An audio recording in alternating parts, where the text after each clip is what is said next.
We're learning more about a deadly shooting involving a Fairfield police officer. Information released this afternoon shows Officer Scott Conklin has had a rather troubled past with the department. Conklin shot 23-year-old Caleb Surface Saturday night on St. Andrew's Court. Local 12 News reporter Angenette Levy is live in Fairfield with new details about the shooting and the officer involved. Angenette? Well, Rob, we're learning a little bit more about what happened the night Scott Conklin shot Caleb Surface through police radio transmissions.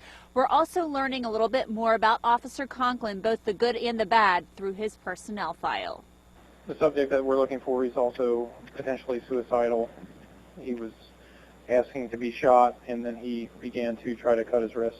Saturday night, Fairfield police were looking for Caleb Surface after he ran away from his father's home on Spyglass Hill Court.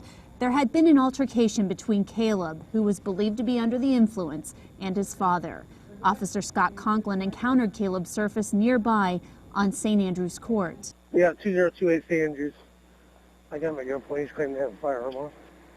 10 seconds later, shots fired.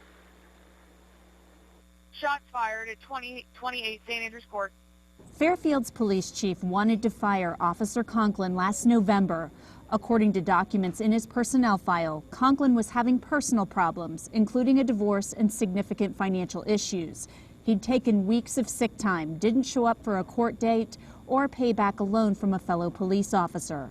His work had suffered. His superiors wrote that Conklin wasn't completing reports, and his response time to calls was below average. Now, from the documents we reviewed today, it appears that the union reached an agreement with the city so Officer Conklin could keep his job. And there's no way to tell whether or not those personal issues cited in those documents contributed in any way to Saturday night's shooting. It is being investigated by the Ohio Bureau of Criminal Investigation, and that office has no comment tonight. Reporting live from the Fairfield Police Department, Angenette Levy, Local 12 News. Rob? Angenette, thanks very much. It's also important to note that Officer Conklin had some commendations in his personnel file. He is on standard administrative leave. He's worked at the Fairfield Police Department for 10 years, and before that, he worked at the Cincinnati Police Department for 5 years.